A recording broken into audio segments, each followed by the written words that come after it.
అక్రమ arrest, remand reject. Telangana digital media మాజీ director కొనితం దిలీప్ను జైల్లో పెట్టేందుకు పోలీసులు విశ్వ ప్రయత్నాలు. కోర్టు ఆదేశాల మేరకు విచారణకు వెళ్తే నోటీసులు ఇవ్వకుండా అరెస్ట్ చేసిన పోలీసులు. కోర్టు ఆదేశాలను సైతం తుంగలో తొక్కిన వైనం. దిలీప్ను పొద్దంత స్టేషన్లోనే ఉంచి రాత్రికి జడ్జి ఇంటి ముందు హాజరుపరిచిన పోలీసులు. రిమాండ్ను తిరస్కరించిన న్యాయమూర్తి. నా ప్రమేయం లేకుండానే రిమాండ్ రిపోర్టు. ప్రభుత్వాన్ని ప్రశ్నిస్తున్నందుకే నాపై కేసులు. ఎన్ని కేసులు పెట్టినా పోరాడుతా. కొనతం దిలీప్ అక్రమ అరెస్ట్ ఖండించిన కేటీఆర్, హరీష్ రావు.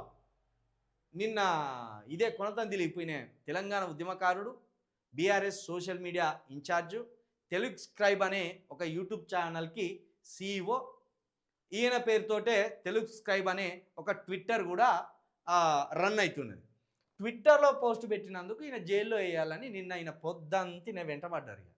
పొద్దంతా వెంటబడి నేను తప్పును అంగీకరించిన, నేను అట్లా పెట్టడం పోస్టు తప్పే అని పోలీసులే ఒకటి ఈయన లెటర్ రాసినట్టు లెటర్ రాసి దాన్ని మీడియాకు రిలీజ్ చేసే ప్రయత్నం చేసింది. ఈలోపు ఏం చేసింది, నేనే ఓ వీడియో రిలీజ్ చేసింది. నిర్బంధించడానికి ట్రై చేస్తున్నారు.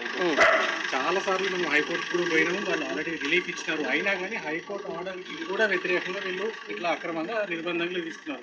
ఏం చెప్పారు? కన్ఫెషన్ లో ఏమీ చెప్పలేదు, వాళ్ళు ఇష్టం వచ్చింది రాసుకున్నారు. ఇది మీడియాకి లీక్ చేస్తారు, మళ్ళీ అనవసరంగా లేనిపోని అపోహలు సృష్టించే ఒక రిపోర్ట్ ఒకటి మీడియాకి లీక్ చేస్తారు.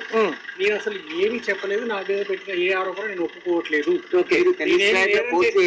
నేరం చేయలేదు. కేవలం ప్రభుత్వాన్ని ప్రశ్నిస్తున్నందుకు మాత్రమే ఈ కేసులు పెడుతున్నారు. ఇది మొదటిది కాదు, చివరిది కాదు. ఎన్ని కేసులు పెట్టినా మేము ఇట్లా పోరాడుతుంటాం. జై తెలంగాణ, జై తెలంగాణ.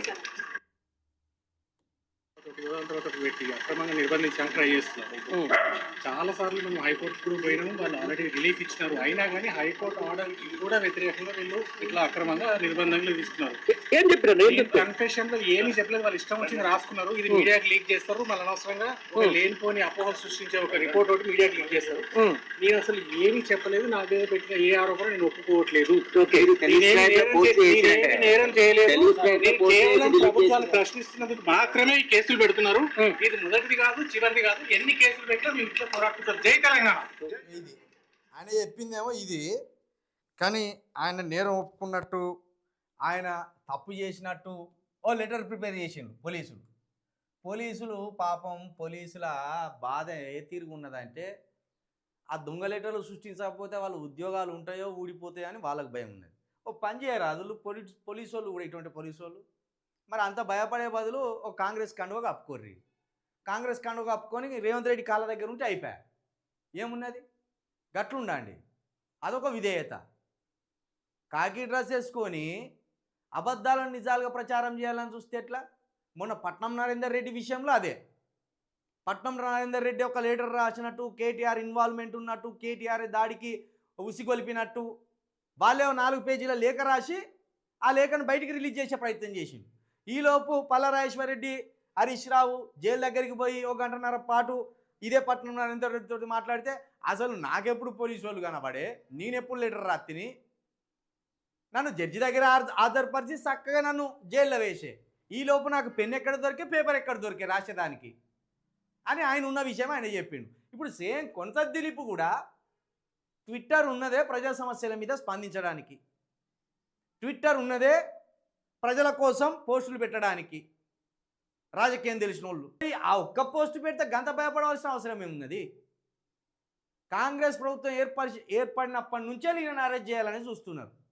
కానీ జడ్జి గారు మాత్రం మానవతా దృక్పథంతో ఎప్పటికప్పుడు వీళ్ళు పెట్టిన కేసులను కొట్టేస్తున్నారు, ఆ రిమాండ్ కొట్టేస్తున్నారు. వాళ్ళు నిజంగా కోర్టు చాలా అద్భుతంగా పనిచేస్తున్నాయి. కోర్టులు, న్యాయమూర్తులు కూడా చాలా మానవతా దృక్పథంతో ఆలోచిస్తున్నారు.